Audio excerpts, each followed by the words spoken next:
I'm late. I had to stop by the Wax Museum again and give the finger to FDR. We know Al-Qaeda, Zawahiri, is supporting the opposition in Syria. Are we supporting Al-Qaeda in Syria? It's a proud day for America. And by God, we've kicked Vietnam syndrome once and for all. Thank you very, very much. I say it again, you've been had. You've been took. You've been hoodwinked.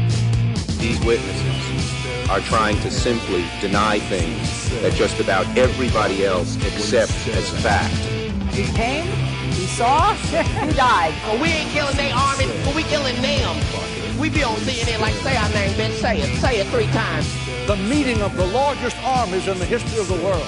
Then there's going to be an invasion. All right, you guys, welcoming back to the show, Major Danny Sjursen, active duty major in the U.S. Army and regular writer for Antiwar.com, if you can believe that. Welcome back to the show. How you doing, Danny? Oh, man, I'm glad to be here. Thanks for having me. Very happy to have you back on the show here. You've been gone a little bit. What happened? Well, I'll start off with my usual disclaimer, which is that I'm on this show and I'm writing and I'm speaking in an unofficial capacity, and I do not necessarily speak for the Department of Defense, Department of the Army, or Fort Leavenworth or any other institution I've been affiliated with, like the United States Military Academy at West Point. So I say that carefully because I've been on a bit of a tactical pause from writing while I worked through what I'll say just some administrative issues in the military. I'm not going to comment at length on an ongoing or recently completed investigation for my own sake, but suffice it to say, I was on a bit of an administrative pause from my writing, but I'm back on track, back at Antiwar.com and a few other outlets. I've continued to do my history pieces for TruthDig because those are less controversial, right. Although I think they should actually be more controversial because I'm saying I'm actually making bigger points about America, but no one seems to care because if it happened 200 years ago, they don't think it relates. But that's kind of the best explanation I can give you, and I know it's kind of a lukewarm answer, but it's been an interesting few months. And someday, when I'm no longer in the Army, which will be sooner than later, probably before the end of the year, we will talk at length about this pause.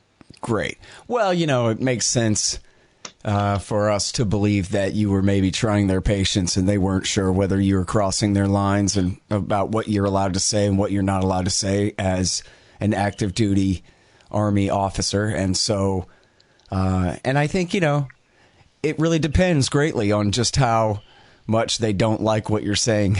There seems to be a lot of gray in these rules. I'll give you one example of how gray it can get, and I owe everyone a little more research on this, but you'll probably see a piece from me at some point on this. The DoD system, the computer, we're encouraged to read the news. We're encouraged to read critical thinking pieces, at least ostensibly. So you can get to just about any website on the DoD network. Of course, you can't get to pornography. You can't get to a neo-Nazi website. They don't want you working on that kind of stuff while you're on duty, but you are able to read news outlets. And hey, would you check ScottHorton.org for me? Because there was a time where at least I know the Air Force was blocking it. You know what? Next time I'm on the government computer, I'm going to check that for you because that's what I wanted to sort of talk about really briefly.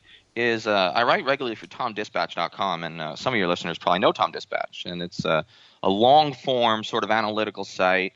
It probably leans moderately left, or at least anti-interventionist, libertarian to some strands. And it's one of the most scholarly analytical sites out there. I mean, Tom is a brutal editor. He's tough. He wants everything cited. You have to have 50 million hyperlinks for every piece. And he makes sure the writing is crisp, and he only accepts pieces that are about 2,000 words or more. So this is a very analytical site. Well, the other day, and I've been writing for them for over a year, the other day I go on the DoD website, try to check out a piece that Tom had just written, and I find that it's blocked by the censors. And the censor webpage that comes up, the block page, is nice enough to tell you why it's being blocked. And it said hate and racism. Now, anybody who's ever read TomDispatch.com knows his site is probably the furthest thing from any hate or racism you'll ever see. But I got curious, and I'm going to have to check ScottHorton.com, and I'm going to do that first thing in the morning. But I will tell you this. I got curious. I said, well, if Tom is blocked, certainly much more fanatical sites on the right must also be blocked. So I get up on the Google and I check out Breitbart. Breitbart is free and clear. Free and clear if you want to read Breitbart. Okay, I said, let me go further. Let me go further in a radical direction. Let's check out InfoWars, right? Let's check about InfoWars, which, I mean, they've been banned from Twitter and Facebook. I mean, this is the guy who says that the shooting never happened at Sandy Hook, among other things. And you can go to Infowars.com proudly on a DoD network computer. And so it got me thinking about censorship and the military. And suffice it to say, there are some inconsistencies, it appears, in the policy. Now, I don't know who makes the policy, and I don't know what level it's done. I owe more research on that. But something is fishy. Yeah. Well, I'll tell you what, when it comes to Tom Engelhardt and his site and the stuff he publishes, virtually everyone that he publishes is from the left of center. And so therefore are as PC as hell, right? Those lines are never crossed ever because he's not publishing anyone who would think to cross those kind of lines as far as, hate speech or prejudice or this or that kind of thing. Yeah, far from it. Nonsense. Far from it. It was just a really pitiful justification for blocking a pretty solid site. Yeah. And, I don't know. I have somewhere the screenshot that someone sent me of the ban on my site, and I'm not sure. I think they said, that it was like adult content or, some kind of thing that was not accurate at all. Right. But they were just, they needed some kind of thing to stamp on there to say why it was banned. And that was from, Pentagon computers. I don't know, how exactly the network is set up there, if I'm banned everywhere. Any active duty Army guys listening, let me know. Or if you can't anymore at work, then let me know that. I'm interested to find out. Yeah, this stuff is very fascinating. All right, so now, for those not familiar, tell us a little bit more about your experience in the U.S. Army, Danny.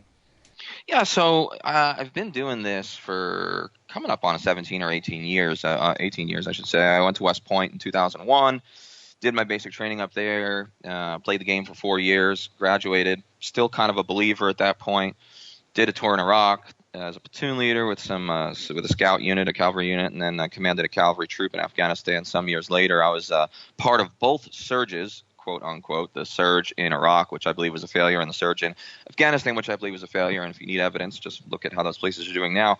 But I sort of got pretty critical of the war early on. Started writing, wrote a book called Ghost Riders of Baghdad that was very critical of the Iraq War. Write regular pieces for a whole bunch of outlets, just trying to bang the drum that, look, there are military folks with pretty good combat records out there who have critical thoughts about these wars, who are skeptical that we're achieving our strategic interests, and skeptical of militarism more generally. Right. Yeah, I did a right-wing radio show the other day or, a few weeks ago, and we actually ended up wasting the whole segment talking about how, no, really, you don't have to be, some kind of, veteran spitting on hippie from, the mythology of the Vietnam era to be against these wars. I think it's okay now for people in Houston, Texas, AM radio land to hear the idea, the fact, the truth that you were played for suckers. They lied to you.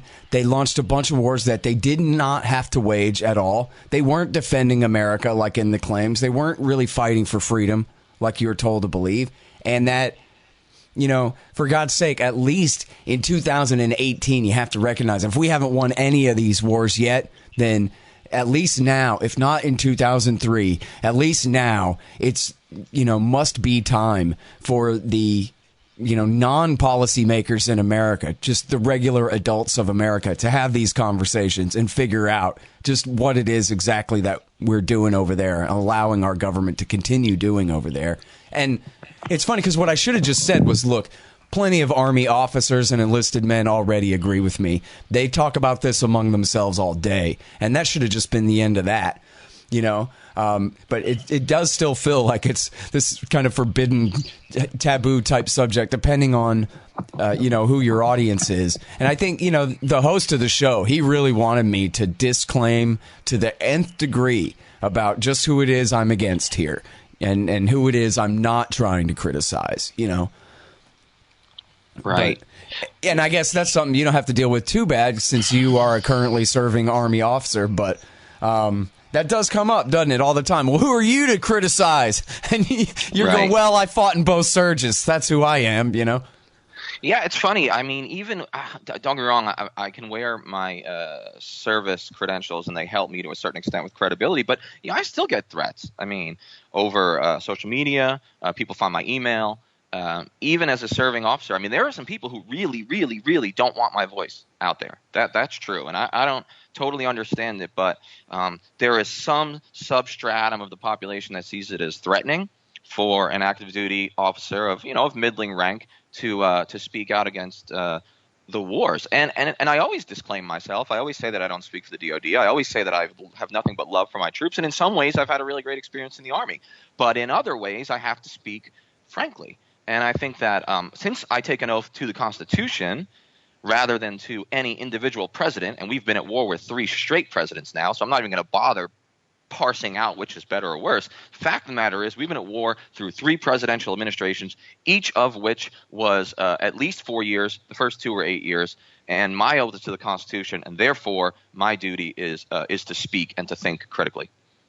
Yeah. Well, it's funny how you look at these things, has so much to do with your conclusions. So I was just reading the galleys of the new Stephen Walt book, the realist theorist in foreign policy from Harvard University. It's called The Hell of Good Intentions.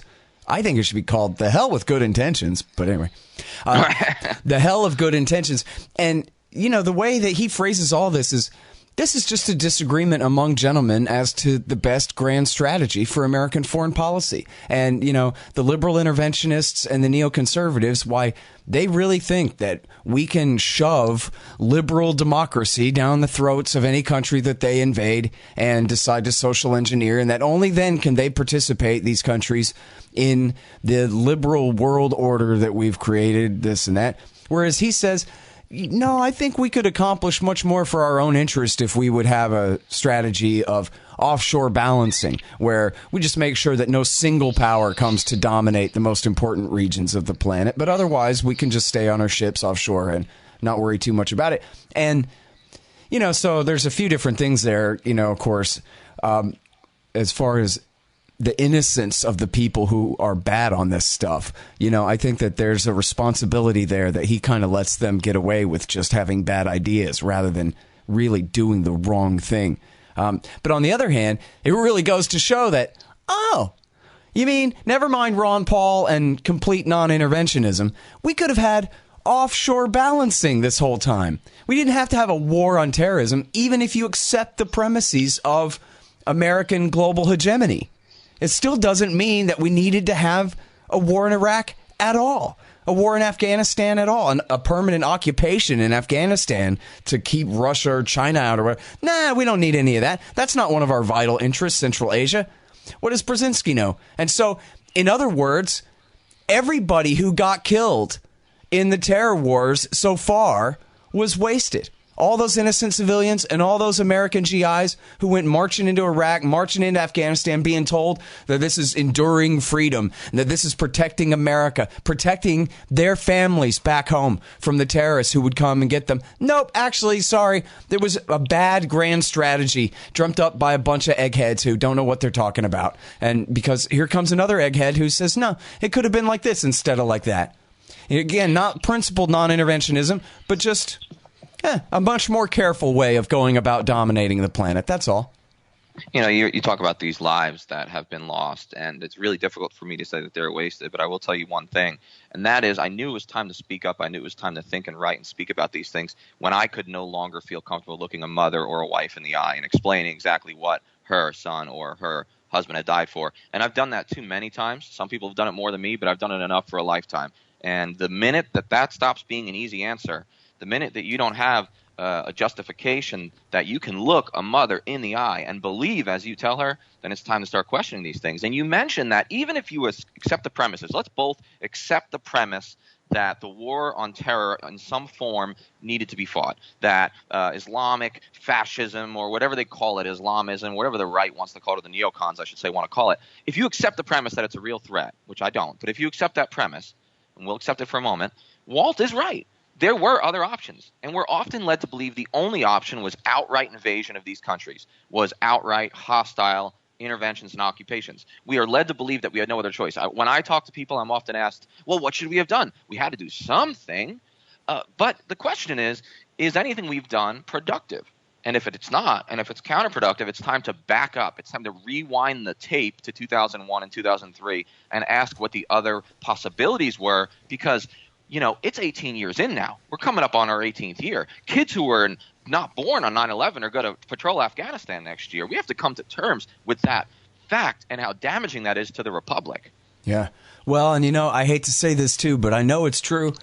You'll hear this from civilians all the time, and I guess probably from time to time inside the Pentagon too, that, what, I guess we just got to kill them all. Maybe we just got to nuke Mecca and Medina and everywhere else where these damn Arabs live, because, look, we tried killing some of them and that didn't work. So what else can we do except escalate? Apparently, they're just going to keep on attacking us. And that is the way, and, I'll do it. I'll throw my friend's mom under the bus one more time because it's perfect. Because she's just a nice little old lady, this old lady that I know, who's my friend's mom from when we were kids. And now she's a nice little old lady. Except sometimes she's for genocide. Because as far as she can tell, those are the only choices. And, everything we've done hasn't worked so far. I think she was reacting to the news of one of the massacres in France where, at the rock show or at the cartoon Charlie Hebdo. Right. What are we supposed to do? And there's some significant percentage of the population. That's the best they can come up with. Is that, I guess there's just not room for Muslims and Americans on this planet. I'd say about 30% of the American people, if they're honest with themselves, tend to think something like that. My father's one of them. This is not something that's far from home for me either. The question we love to ask but never actually grapple with is this whole, why do they hate us, right? This quote, after every attack, these people will say, why do they hate us? Is there nothing we could do to stop them? And then some people take it to the next level, like you say, and say, well, we might have to wipe them out, or we might have to just invade all of the Middle East and seize it. But no one ever actually grapples with that question. Why do they hate us? And no one wants to assert any reason or rationalism on the part of these Islamists. Look, I have no love for a suicide bomber. But if you think he is highly irrational, you're misunderstanding his principles. Okay, something is motivating these people. For the most part, the number one and number two gripe of the Islamists around the world is not that the United States exists. They accept that. They know they can't really change that. For the most part, what upsets them is, one, the United States has military forces near the Holy Lands in Mecca and Medina and basically occupying the Middle East and Muslims. And number two, that we have unqualified support for Israel and the Israeli occupation of Jerusalem. I mean, those are the two reasons why do they hate us. But we never want to grapple with it. We never want to look ourselves in the mirror and ask, are we in some way making this worse? And because we're not willing to have the conversation, we're going to continue, it seems, indefinitely with these perpetual wars. Right. Yeah, I think you're totally right about that. I mean, whenever I give a speech, that's basically the only point I try to make, or, depending on how much time I have, the first point is always how our government started this fight and got us into this mess. And then if I have time, then we'll talk about how they made the sectarian war with the invasion of Iraq and turned the whole region upside down. And you know what? I still don't understand why this is so difficult when Ron Paul made huge gains for getting this understanding across way back, 11 years ago now, when he fought and defeated Rudy Giuliani on this question. He goes, look, come on, we were bombing them for 10 years before September 11th. And everybody went, oh, yeah, I kind of remember that. That's not that bad. And actually, even though no one ever wants to attack America and the troops and this kind of thing, how hard is it to attack Bill Clinton? Let me tell you about Bill Clinton, all right? Bill Clinton kept the troops in Saudi. Bill Clinton failed to get Israel out of the West Bank. What a lousy president he was. He's the one who caused this, and then that's all, right?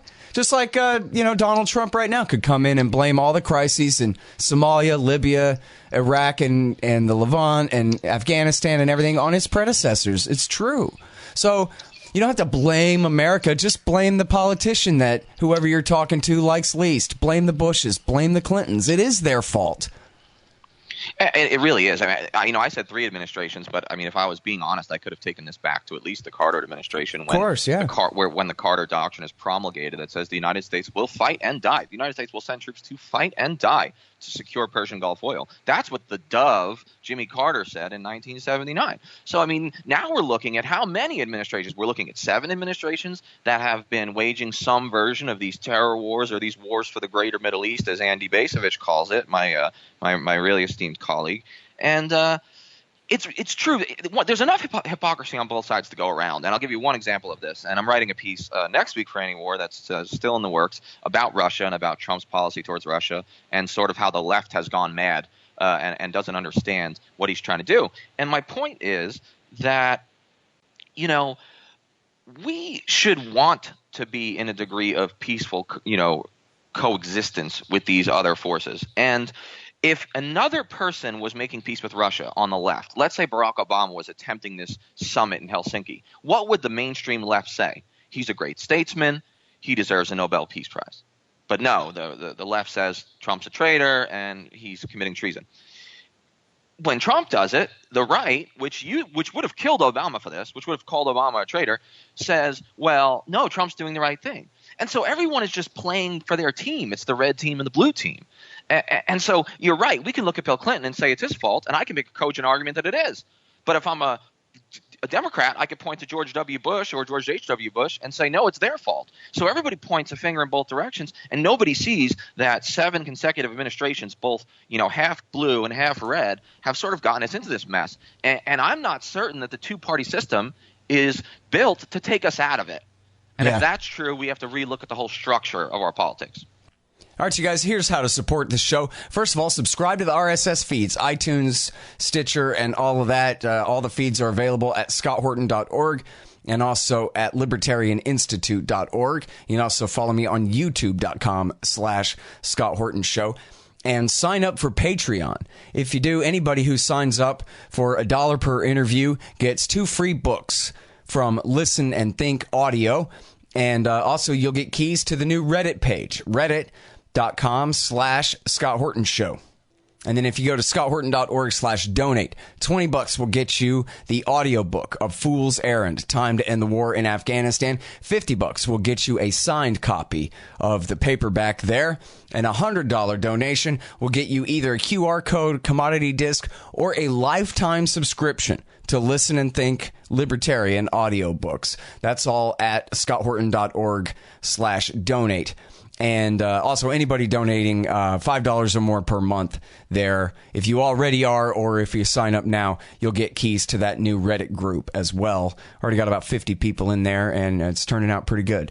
Again, that's reddit.com/Scott Horton Show. If you're already donating or you're a new donor, just email me, scott@scotthorton.org, and I'll get you the keys there.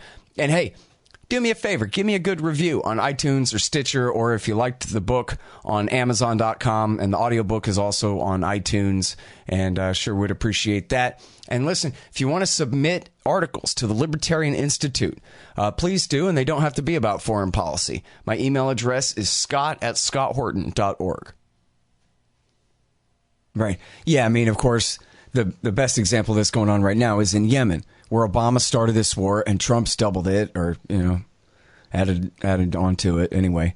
And so there's no partisan incentive for anybody to do the right thing here. The partisan incentives are all toward, you know, keep your mouth shut, look the other way, and that kind of thing. And, yeah, you know, I think maybe the way to do it is in front of a kind of right-wing audience. Just go, this is all Jimmy Carter and Bill Clinton and Barack Obama's fault. And then go ahead and mention Reagan and the Bushes in there, too. But just set it up in a way where they'll be more willing to listen to it. And then when you're talking to liberals, yeah, that Ronald Reagan and his support for the Mujahideen, and, you know, just emphasize the Republican role. But also go ahead and throw in, of course, he inherited these policies of backing Saddam and backing the Al-Qaeda guys, or, you know, the Mujahideen in Afghanistan from Jimmy Carter. As you're saying, I mean, just, you know, I think that's the only reason people take me seriously when I give these speeches at all, is they can tell by the way I talk about it that I really don't favor the Republicans or the Democrats. I really am just as happy to throw a Democrat or a Republican under the bus for all that they've done. And at first, I think they get kind of defensive when they hear me attack their guy, but then they hear me ruthlessly attack the guy that they also don't like. And so they go, okay, maybe it's all right. But absolutely. That's the challenge that we have, though, is people sign up for these teams and then hell or high water. It doesn't matter what the truth is, No, because it becomes their identity. These teams become more than just a political, faction. It becomes an actual moral and ethical identity. And when you get that attached to a party, I think the blinders are on and you're no longer able to make cogent strategy. And unfortunately, what we have is we have an A team and a B team. And when the Republicans are in town, we get the Bolton Pompeo team and, the neocon team. And then if Hillary Clinton would have won, we would have gotten something similar on the left. We would have gotten mainstream leftish hawks in positions. We might have gotten the Brennans or the Panettas of the world. And the question becomes, I may prefer one over the other if a gun is to my head. But quite frankly, I'm not particularly pleased with the choices, right? So this is not a Democrat or Republican issue. This is more a question of the mainstream versus, critical thinking. Right. Well, and as Stephen Waltz says in there, all of D.C. is basically in on this. You have 2 or 3 dozen important think tanks that do nothing but churn out excuses for this garbage. And you got a lot of people, as H.L. Mencken would say, just holding jabs, working for the government here, working inside the national security state and inside the firms that serve it as well, the arms manufacturers, but also all the consultants and all the private spies and all the everything that for them they have every incentive to continue believing this nonsense. And then I think he even references the famous quote of Upton Sinclair saying it sure is hard to get somebody to understand something when his paycheck depends on him not understanding it. Brilliant line, really. Yeah, it's a real dirty snowball rolling downhill type of thing. And I don't know. I mean, this is why we all at antiwar.com think that your voice is so important too, though, is, you're a combat veteran, as you said, of both of these wars, not just both of these wars, but both of these surges. Seen it firsthand, wrote books about it, obviously, understand the micro and the macro issues involved in these things and that kind of deal. And so it, confuses the issue for people a little bit enough that, hopefully it draws their attention that here's a currently serving Army major who's fought in these wars, who's saying we need to call it off. I mean, they say that I have to shut up out of respect for you. Okay, well now maybe I will just shut up and let you talk then. If that's the rules, what do the combat vets have to say about this in 2018 then, Danny?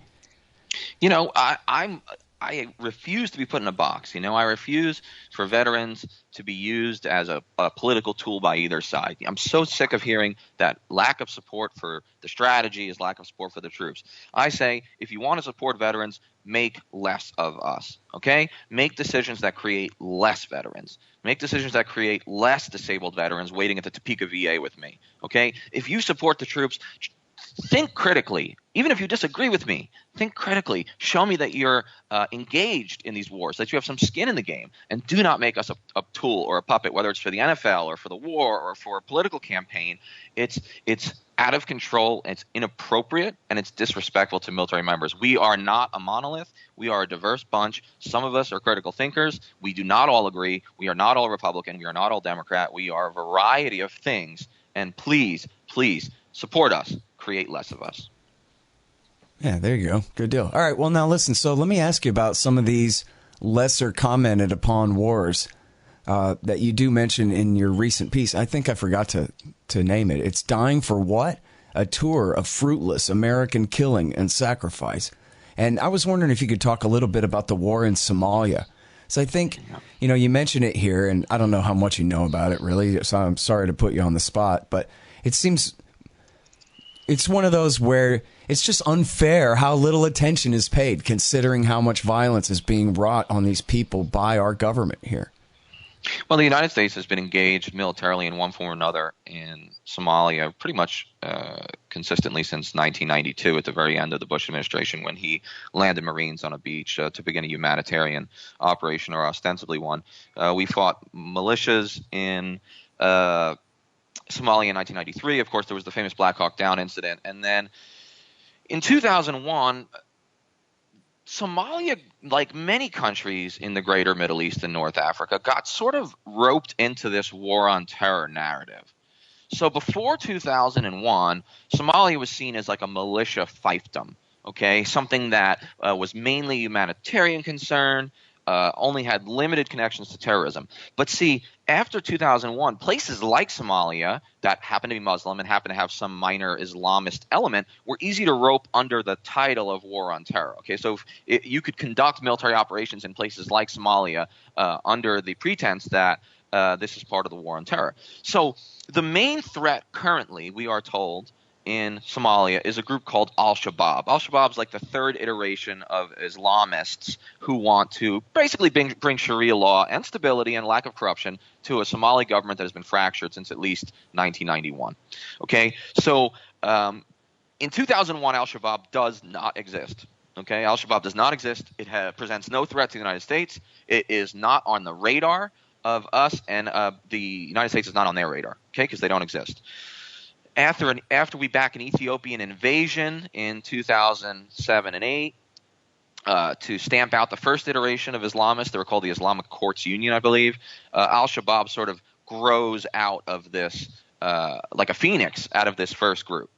Since then, the United States has been waging operations with special forces, raids, and many drone strikes on Al-Shabaab. And now Al-Shabaab does threaten the United States, or at least ostensibly does. I mean, they make statements against the United States. They've put a few people in the United States with the pretense of attacking us.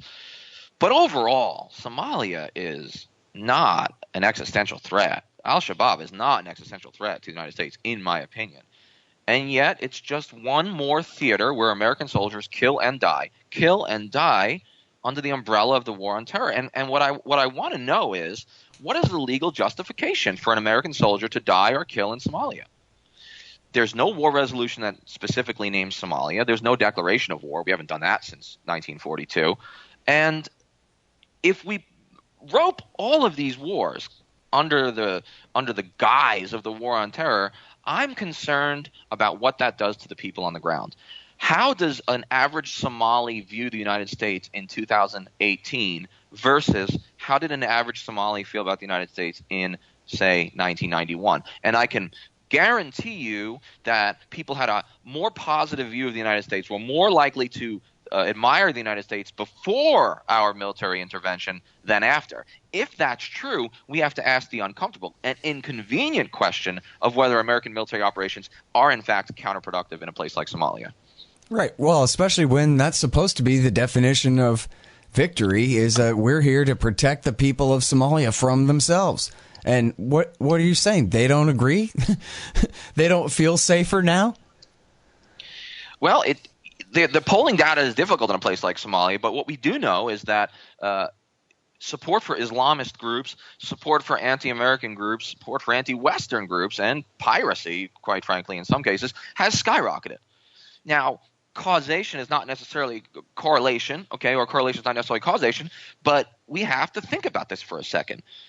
I'm not an expert on Somalia. I've never been to Somalia. I know what I read, okay, and I can smell something fishy. And Somalia is just one front in the war on terror where I'm not so sure we're increasing positive views of the United States. You know, another one is Pakistan, where the buzzing of drones haunts children's nightmares, we're told, by credible reporting, where people don't like sunny days in the tribal areas of Pakistan because that means the drones can fly.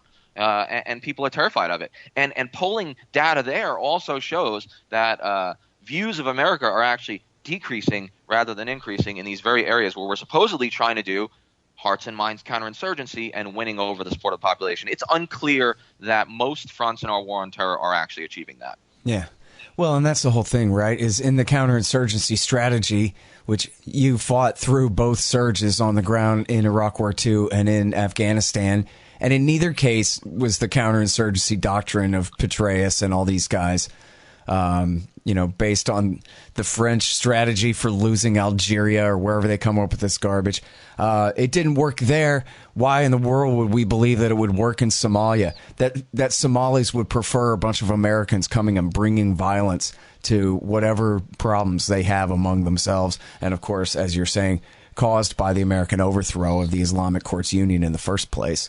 They were the way I read it, Al-Shabaab, the youth, they were the youngest, least influential, least important part of the Islamic Courts Union. They were group number 13 in the union, and their job was to sit over there and be quiet until the war came, and then guess who's doing the fighting? The youth. Now their job is to take the forefront of the whole thing. So when we decapitate the snake, one thing we've found in the last 17 years, that when we decap leadership or decapitate key elements of the Islamist movement, we find that like a phoenix rises an even more radical hydra. We've seen this again and again. If you trace Al-Qaeda, for example, Al-Qaeda Central, if you trace that brand from 2001 at the September 11th attacks, and you trace their rhetoric up to ISIS, right, which is a nasty outgrowth of Al-Qaeda, you find that actually these movements are getting more radical rather than less. So right up to and including the killing of bin Laden and then the breaking off of the Islamic State from Zawahiri's control after that. Absolutely, 100%. Yeah, 2 years later. I have one final question, which is this. If I've been instructed as a mid-range military officer to conduct hearts and minds counterinsurgency and pacification of the population at the tactical and operational level, meaning in the city level or in the country level of, say, Baghdad and then Iraq or Kandahar and then Afghanistan, why shouldn't we be taking an approach of hearts and minds counterinsurgency at strategic level? Meaning, why should we not care how people view the United States? Should we not measure whether we're creating more or less enemies? Wouldn't that be the strategic outgrowth of COIN? Now, I'm a skeptic of COIN writ large, but I'm just taking it. Let's accept that it's a viable strategy. Mm-hmm. If it is, we need to apply it at the strategic level. And I want to know, how do people in the tribal areas of Pakistan feel about the United States? If the answer is they hate us more because of our drone program, we need to question the drone program. Maybe it's working, maybe it's not. Let's not even go there. We should care, right? We should be measuring it in some way. We need metrics, and we need demand side and not just supply side metrics. Yeah. Well, it's funny when you talk about, assuming the premise and taking it, I mean, it's an important point what you're saying about, well, just how well is it working? How do we measure this long, hard slog, as Rumsfeld called it, and measure, and even as he suggested, well, are we making more enemies than we're killing? That'd be one way of looking at it. There was one of these CNAS meetings or something where Andrew Bacevich got up there and described what sounded like Afghanistan, and saying, here we are doing our big counterinsurgency surge there. But so it turns out that, no, he's talking about Mexico. And here's a country that's riven by warlords and drug dealers and corruption. And, their economy is based on this dwindling oil resource and whatever, this, that, the other thing. And he goes in there and he goes, all right, so how many of you tough guys want to go in and occupy Mexico in order to implement this counterinsurgency doctrine and remake their society for them, teach them to elect good men and all this stuff? And of course the whole room is like, geez. And the point being that, that's exactly, because that you're full of it, right? And it's also not really speaking the language that is part of it. And he goes, yeah, exactly. Because the only reason that you would even propose this kind of thing is because it's on the far side of the world where the American people can't see the results and won't hold you accountable for what you do there. But if you had to do this in Mexico, yeah, right. No one would even entertain the possibility of that for a minute, Yeah, absolutely. And we've tried that in Mexico, haven't we? I mean, if we take a look at American interventions in Mexico from about, we'll say 1846 all the way through the Second World War, there are several instances where United States troops land, seize ports, seize the capital city, back one government over the next, and we've had a pretty checkered record with success in Mexico. Mexico is still a basket case in a lot of ways, and American military operations appear not to have fixed that problem in the past. So the idea that we couldn't in the present, of course, and that was Basewich's point, is farcical. And yet when you lay that model on a Muslim country in the Middle East or North Africa, suddenly everyone accepts it as gospel. Yeah. But if you lay that model on, say, the Congo or Mexico, which is much closer to home, people are skeptical, and that strikes me. Is there something about the Middle East? Is there something about Islam that makes people believe that counterinsurgency can work, or that American military occupation is viable? I'm not sure what it is, but someone needs to write about it. Someone needs to do like a psychological study, because it is fascinating. Yeah. Well, and part of this too is the U.S. government is always picking fights with people who couldn't possibly defend themselves against us, and so. Here we're fighting. Iraq was a relatively wealthy country, although it was under blockade. So those people were living, in somewhat desperation, at least by the end of the 90s.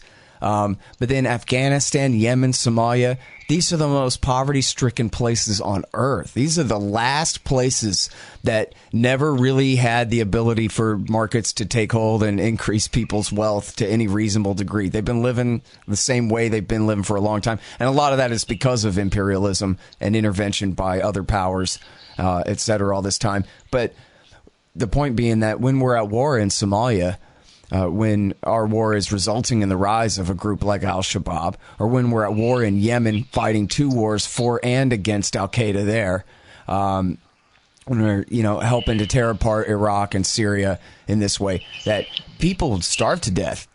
People, are already living a marginal existence. I guess Iraq and Syria aren't bad examples of this, but certainly in Yemen and Somalia, they had a big famine in 2011 and 12, or 10, 11, and 12. In the Horn of Africa. And, of course, the people of Somalia got hit the very hardest by it because their country was torn apart by war. The other countries' distribution systems could somewhat compensate for the lack of the rainfall.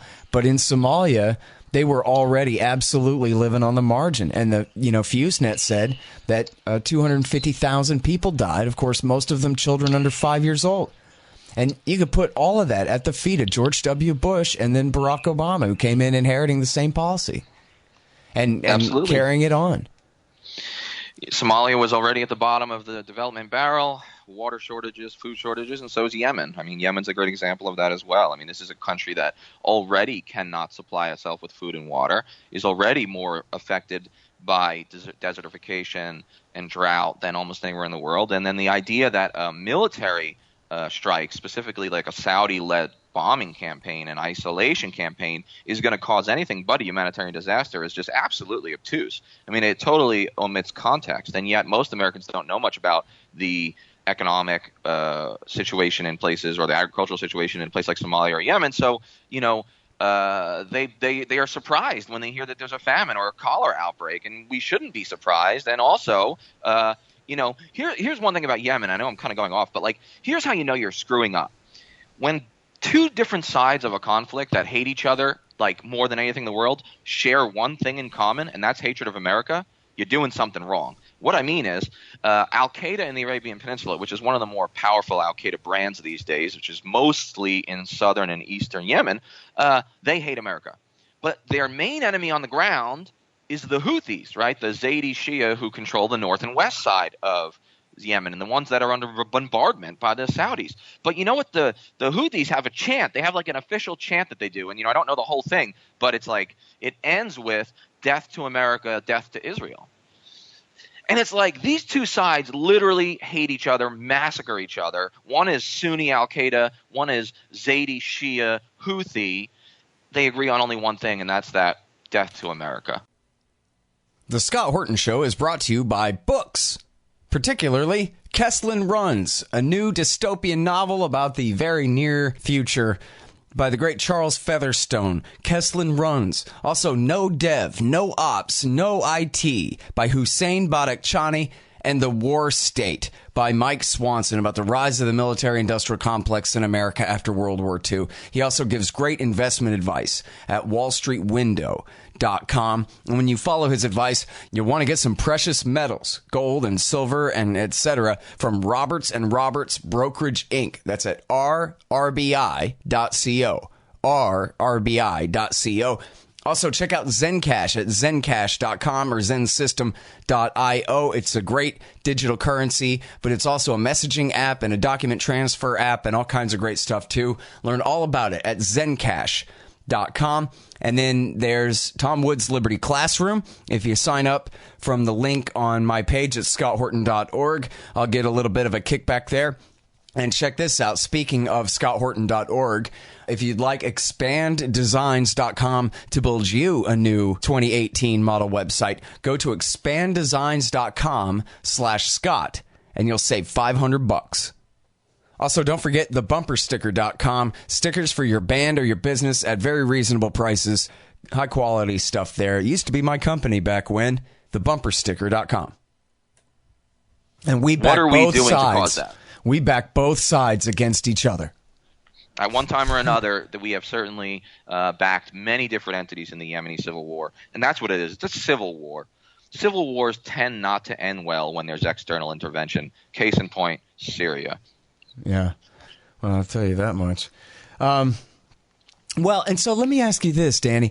And I'm sorry we're kind of skipping around, but back to the opinions of military men about what's going on here. When we talk about these unfair fights and these ridiculous fights, I mean, back 3 years ago when this phase of the war started in Yemen, Mark Perry quoted some generals and some experts complaining about the war in Yemen, and Michael Horton, the Yemen expert, no relation to me, is quoted saying that, John McCain complains that we're Iran's Air Force in Iraq. Well, we're Al-Qaeda's Air Force in Yemen. What the hell's going on here? And it was all these Air Force generals who were in on it. The Air Force generals who are making it all possible are really complaining because to them, they're saying what you just said. This is AQAP.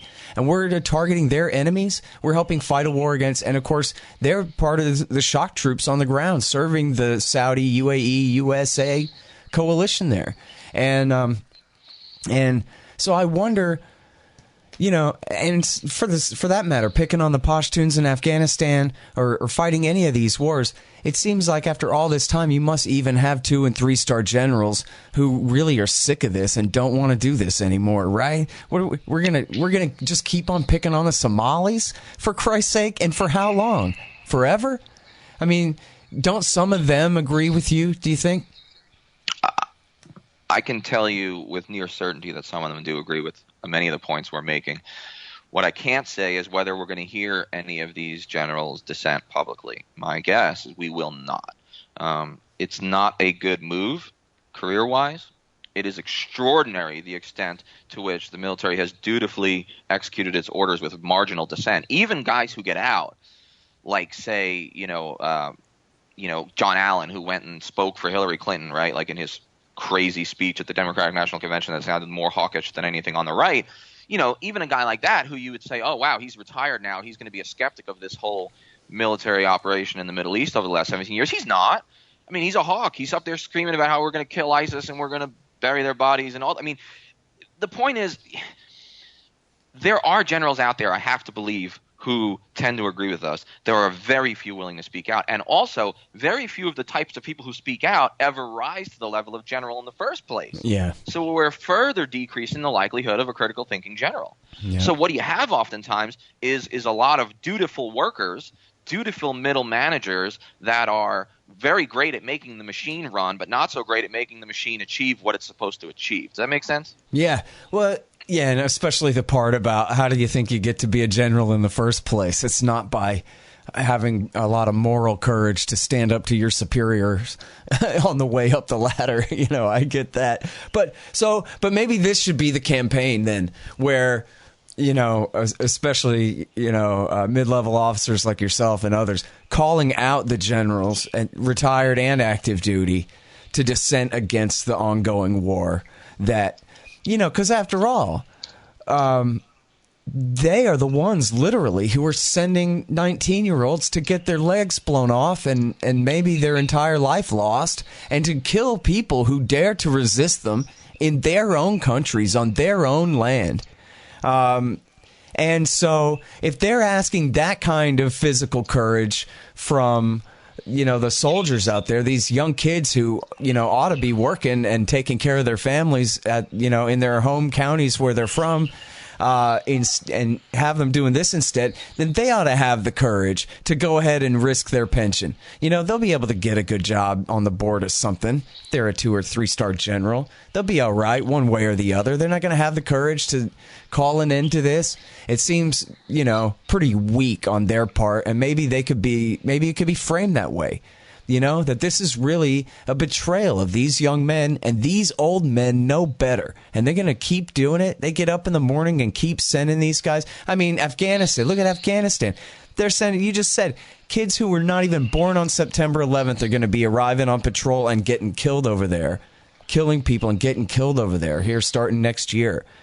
It seems like they got to know better than that. They got to have some kind of, and for that matter, don't they have sons and grandsons in the military? Because they're military families, and that's kind of how it works, They do. That's really fascinating. Like I was just talking to a colonel stationed at Fort Leavenworth, and he's got like 2 children who are either in or on their way into the military. And the current nature of national service is that the generals almost to a man that would have at least one child in uniform. So, it's not that I don't think they care. I know that they do, and I would hope to see some more critical thinking about this. For example, General Dempsey, former chief of staff, extremely bright guy, taught English at West Point, not your typical general, just not your typical military man. He carried like baseball cards around with him, and he's not the only one, with pictures and small bios of everyone who died under his command. And every day he would show it to other commanders out in the field and would say, hey, make it worth it. Make it worth it. Make what you're doing out here worth their lives. I totally respect the sentiment, but I'm coming to a place where I'm wondering if achievement of our relatively minimal operational goals on the ground is going to link to strategy. That's what concerns me. And so I hope we do hear more from the generals. I know there's a lot of great ones out there who are good human beings. So this is not to say that like all generals are terrible people. That's not true at all. But now is the time, I think, to speak if you have a critical voice. Yeah. I see what you're saying about those baseball cards and all that, but that just seems like so much obfuscation, right? That like, well, what does that even mean? Be brave out on this particular sweep of fighting aged males. I mean, they're gonna be brave out there. They're gonna fight for each other out there. But as you said, what does that have to do with the strategy? What are we actually achieving in any case?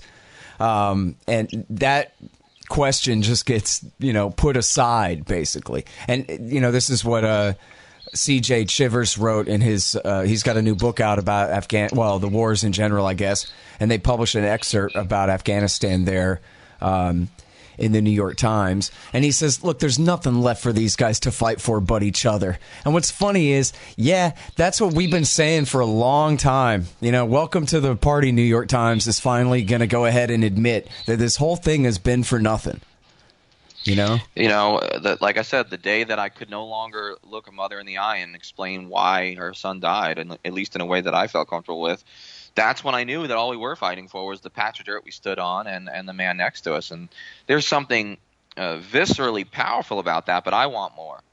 I don't know, man. I think my soldiers need more than just, hey, you're fighting for each other. And the problem with most of these Hollywood movies that have come out is there hasn't been a single critical one, for the most part, that looks at the war in any broad sense. Like, at least the Vietnam War movies like Deer Hunter and Platoon took a critical look at the war more generally. All the movies now, they tell the same story. Brothers fight for brothers. Stick with your guy and watch his back. And if you have to die in a faraway land without any context of why we're there in the first place, you got to do that. I'm not willing to accept that. Okay? Yes, I know. I've watched soldiers fight and die for each other. But that's heartbreaking. That shit is heartbreaking to think, man, what if the strategy's not balanced? What if the ends don't justify the means? What if this entire thing is counterproductive? If those things could even possibly be true, my God, I'm concerned. My God, we better be speaking out. My God, we better be having this conversation. Yeah. All right? And if we're not having the conversation, derelict in our duty, or at least I feel I personally would be derelict in my duty. I can't speak for other officers. Now, listen, did you ever see Billy Lynn's long halftime walk? I did. I read the book and then I saw it. I didn't think it was a great film, but I did appreciate some of the sentiments within it. Yeah, I mean, it wasn't, the most compelling film, actually, but at least, they were trying in some cases. And I don't know, and I'm not a big football fan and this kind of thing, but I grew up on it, and I sure understand how this works with all the militarism in sports and everything like that. And it seems like, that's one of those that should be sort of quote unquote mandatory. I'm a libertarian. I don't really believe that, but mandatory viewing for everybody who supported these wars and who cheered along with these kind of spectacles at these games, not just football, but especially football, where they use these young men as props like this in this, massive PR TV show for recruitment and whatever. Meanwhile, the kid's sitting there having a breakdown from what he's been through and what he's being put through as a prop. They got, Beyonce dancing in the background and all this stuff. Right. And this kid is like, oh, my God, he was killing people over there, and it wasn't fun. And everyone's trying to, congratulate him for it or whatever, and he's kind of, But I guess that just goes to prove, though, what you're saying, that there's not really a lot like that. Mostly it's just, the Hurt Locker, where you go out there and take brave risks and have thrills or something. Absolutely. And Billy Lynn's long halftime walk was pretty good. I feel like Ben Fountain, who's the author, has another book out that really sort of covers the campaign, the Trump campaign. It's totally a different style book, but it's also pretty solid. I recommend it. That's awesome. But he hits a couple of key points. The usage of veterans, the partisan hackery that goes into using veterans around the NFL and other sporting events is shocking. I remember a time, you and I are both just barely old enough to remember a time when really you only saw soldiers at sporting events on like Memorial Day and Veterans Day. And that was enough, right? Those were the 2 days where we paraded the soldiers in front of the field and we saluted the flag and we all cheered. And that was great. And always Army and Marine and Air Force ads during the games, too, though. That's true. You're right. There's always been a connection between violent sport and militarism, probably since the Coliseum. So that's fair. But I think we can agree that it's gotten worse. It's gotten worse in the fact that you can't go to a Kansas City Royals game without a soldier being brought on the field every single game, or at least a camera going onto the soldier in the stands, and then a bio of him going across the screen. Shit, I've been that guy. My wife surprised me and did that. I wasn't completely pleased, by the way. But every single Sunday, it's big flags the size of football fields, right? And it's 30, 40 soldiers in full dress uniform. It's just like this parade of militarism that we see every week. I mean, I'm not sure that it's the best way to honor veterans. Some people may feel some sort of gratification when they see it, but I'm starting to wonder if this is really detrimental to the Republic more generally. Yeah, well, of course it is. And, by the way, I've got to mention that Bill Astore has written some really great stuff about this recently, and he's also, a former officer, retired. Right, in the Air Force. Yeah, an Air Force officer. And so, he's got all that kind of moral standing to take this same position. Can't we just play ball? And seriously, you know what? I went and saw the Harlem Globetrotters, and it was a disgrace. We got to sing God Bless America and the national anthem, too, and we all have to put our hands on our hearts, and it just feels so, I don't know, last century or something. Like, we can't all just see through the very, very crass marketing by government of itself here. It's just ridiculous. Right. And of all places, right, the Harlem Globetrotters, thinking about the history of Harlem and its racial riots and its continuing abuse by the New York City Police Department. I mean, just the Well, and also the fun of the game. We're just, we're out here. Right. Anyway. Yeah, it's absolutely wild. I mean, it goes into the kneeling debate, which if we open that up, we're never going to get off the radio. But it's insanity when we use soldiers in such a way. It is no way to honor veterans. Do not, please listen. If you're listening and you care at all what I think, do not use my soldiers. Please do not use me as a prop for whatever political opinion you have. Like, if you hate Colin Kaepernick, like, please leave me out of it. Like, I don't give two shits. Like, I have my own opinion about it. You want to talk to me about it, I'll tell you about it. You want to interview me about it on fucking radio, I'll do it. But, like, don't use me, man. Don't say, on behalf of veterans, we all have to shit on Colin Kaepernick. Like, that's not my job, man. Like, I'm not a pawn for your political hackery. Yeah, damn right. Well, but you know what? So then, am I exploiting you too? Using you at antiwar.com? Look, everybody, an Army major who's saying that this is wrong.